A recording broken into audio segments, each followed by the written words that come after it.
Assalamualaikum warahmatullahi wabarakatuh.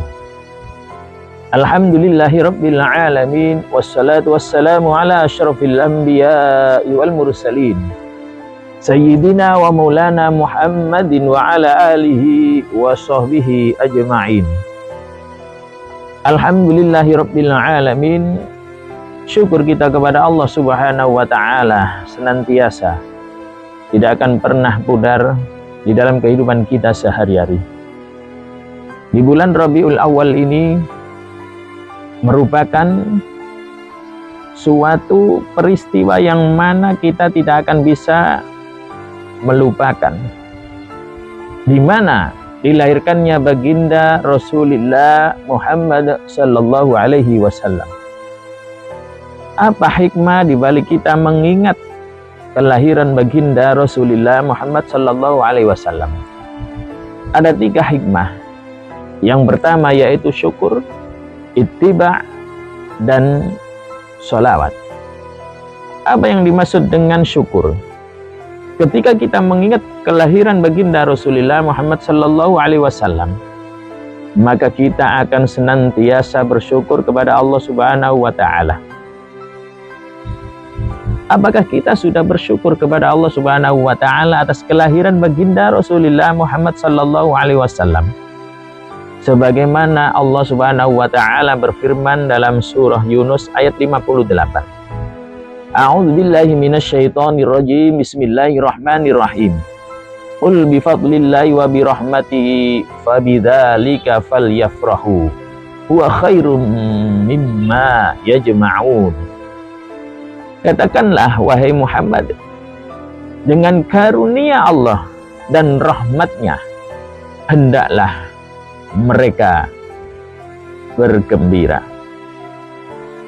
Itu lebih baik daripada apa yang mereka kumpulkan.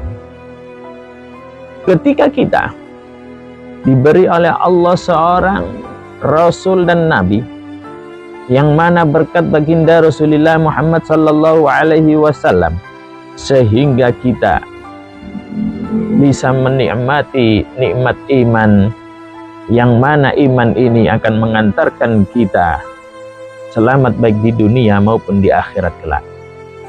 Tidak ada nikmat yang paling tinggi kecuali nikmat iman, karena nikmat iman ini akan menyelamatkan kita nanti di akhirat, dan di akhirat kita akan hidup kekal selama-lamanya.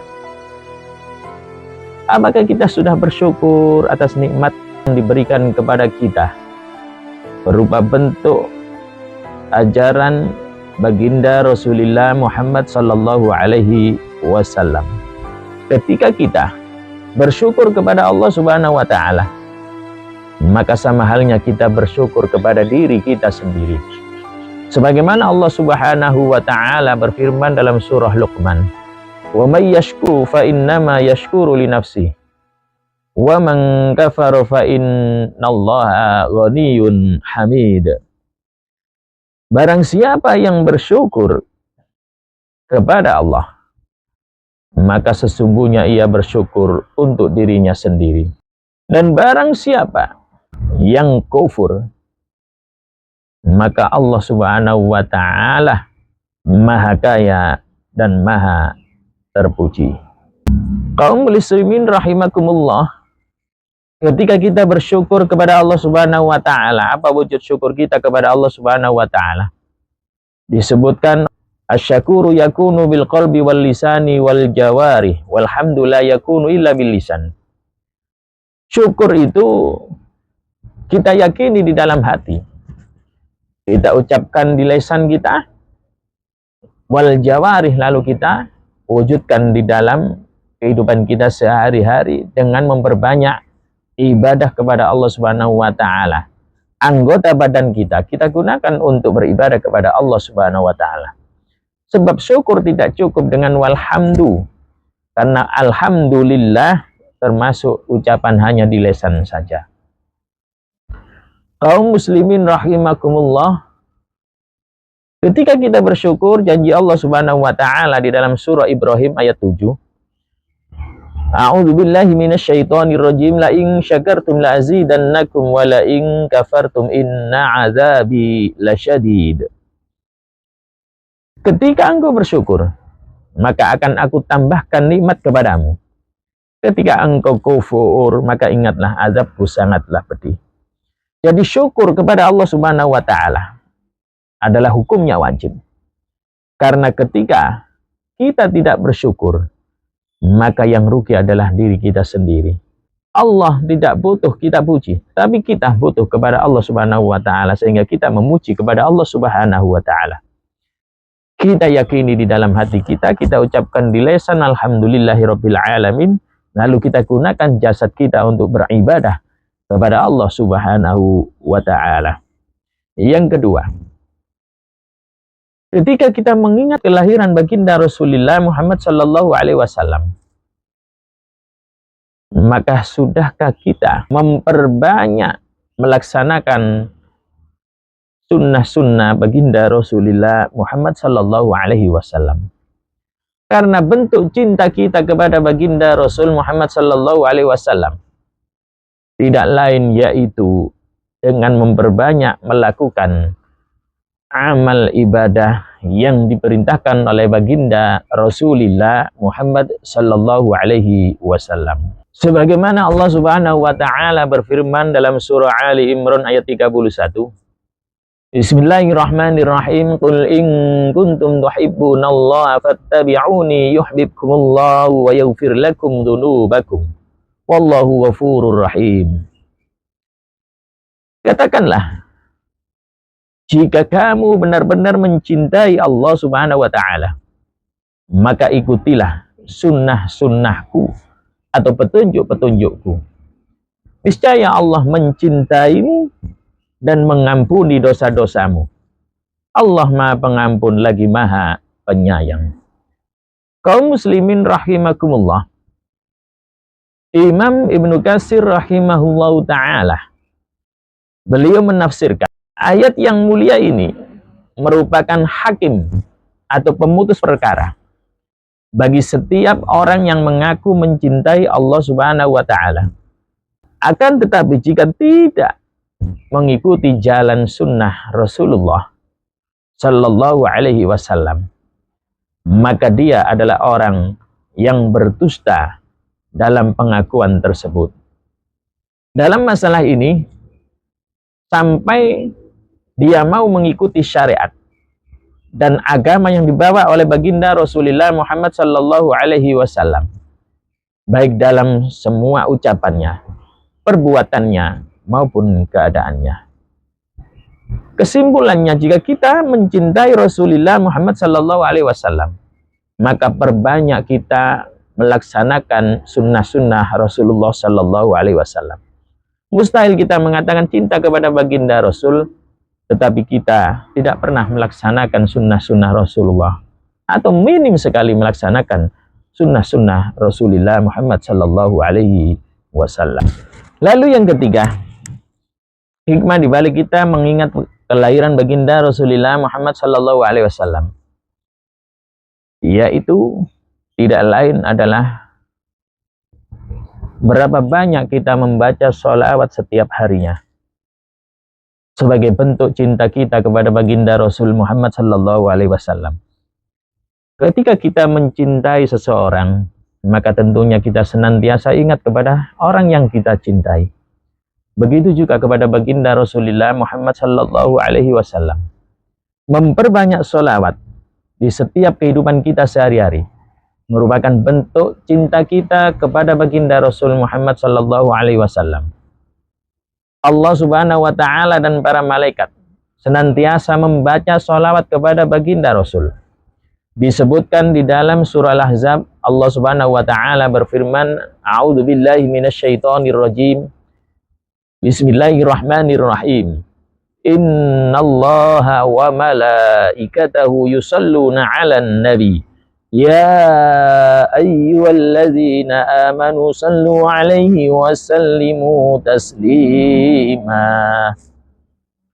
Sesungguhnya Allah dan para malaikat senantiasa membaca sholawat kepada Nabi. Wahai orang-orang yang beriman, bersolawatlah kamu untuk Nabi dan ucapkanlah salam dengan penuh penghormatan kepadanya. Yusalluna adalah fi'il mudhari, bermakna sedang membaca solawat. Berarti Allah Subhanahu wa Ta'ala dan para malaikat senantiasa membaca solawat. Sampai kapan? Sampai sekarang pun, bahkan nanti hingga yaumul qiyamah. Jika baginda Rasulullah Muhammad sallallahu alaihi wasallam ada jaminan masuk surga karena Allah Subhanahu wa Ta'ala menjamin beliau. Lalu bagaimana dengan kita?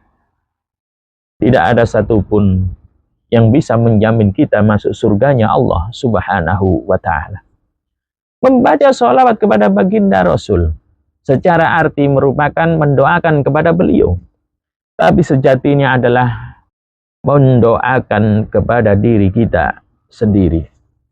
Karena baginda Rasul tidak butuh sholawat kita, tidak butuh doa kita, karena Rasulullah Muhammad sallallahu alaihi wasallam telah dijamin oleh Allah Subhanahu wa Ta'ala masuk surganya Allah Subhanahu wa Ta'ala. Lalu apa manfaat bacaan sholawat kita kepada baginda Rasulullah Muhammad sallallahu alaihi wasallam? Tidak lain adalah agar kita kelak mendapatkan syafaat atau pertolongan baginda Rasulullah Muhammad sallallahu alaihi wasallam. Kaum muslimin rahimakumullah, kelak ada hari di mana kita akan disibukkan oleh urusan kita sendiri-sendiri. Sehingga kita nanti akan lari dari saudara-saudara kita, dari ibu bapak kita, dan dari anak-anak kita. Padahal di saat kita hidup di dunia, senantiasa saling tolong-menolong kepada saudara-saudara kita, ibu bapak kita maupun anak-anak kita, bahkan istri kita. Tapi nanti ada hari di mana kita sibuk oleh urusan kita sendiri. Sebagaimana Allah Subhanahu wa Ta'ala berfirman dalam surah Abasa, likulli imri'in minhum yauma idzin sya'nu yuni. Setiap orang dari mereka pada hari itu mempunyai urusan yang sangat menyibukkannya. Kenapa? Karena kita akan mempertanggungjawabkan perbuatan kita di saat kita hidup di dunia. Sehingga di saat kita sibuk dengan urusan kita tentang amal yang akan kita pertanggungjawabkan, maka kita akan lari dari saudara-saudara kita, ibu bapak kita, anak-anak kita, maupun istri kita. Allah Subhanahu wa Ta'ala berfirman, yauma yafirul mar'u min akhi wa ummihi wa abi wa sahibatihi wa bani. Pada hari itu manusia lari dari saudaranya, dari ibu bapaknya, dan dari istri dan anak-anaknya. Ketika kita butuh pertolongan di saat itu, maka ada satu pertolongan yang datangnya dari baginda Rasulullah Muhammad sallallahu alaihi wasallam. Dengan apa kita mendapatkan syafaat beliau? Tentunya dengan memperbanyak melaksanakan sunnah-sunnah Rasulullah dan memperbanyak membaca sholawat kepada baginda Rasulullah Muhammad sallallahu alaihi wasallam. Syukur setiap hari kita bisa membaca 100 kali. Syukur lagi kita bisa membaca 1000 kali. Dengan membaca sholat kepada baginda Rasulullah Muhammad sallallahu alaihi wasallam, maka kita akan semakin dekat kedudukan kita dengan baginda Rasulullah Muhammad sallallahu alaihi wasallam. Sebagaimana baginda Rasul, beliau bersabda, "Faman kana aktsarahum alayya sholatan, kana aqrabahum minni manzilatan." Barang siapa yang paling banyak membaca sholawat kepadaku, maka dia akan semakin dekat kedudukannya denganku. Akhirnya kita berdoa kepada Allah Subhanahu wa Ta'ala, ya Allah, kami bukan ahli ilmu, kami bukan orang alim, kami juga bukan orang yang ahli ibadah, tetapi kami, ya Allah, menginginkan dekat dengan junjungan kita baginda Rasulullah Muhammad sallallahu alaihi wasallam. Bantulah kami ya Allah untuk senantiasa untuk memperbanyak melaksanakan sunnah-sunnah Rasulullah sallallahu alaihi wasallam, serta melaksanakan perintah-perintah Engkau ya Allah, serta menjauhi larangan-larangan yang telah Engkau tetapkan ya Allah. Dekatkanlah kami kelak ya Allah dengan baginda Rasulullah Muhammad sallallahu alaihi wasallam, dengan barokah derajat baginda Rasulullah Muhammad sallallahu alaihi wasallam. Allahumma salli wa sallim wa barik ala sayyidina Muhammad wa ala ali sayyidina Muhammad. Subhana rabbika rabbil izzati amma yasifun wa salamun alal mursalin walhamdulillahi rabbil alamin. Wassalamu alaikum warahmatullahi wabarakatuh.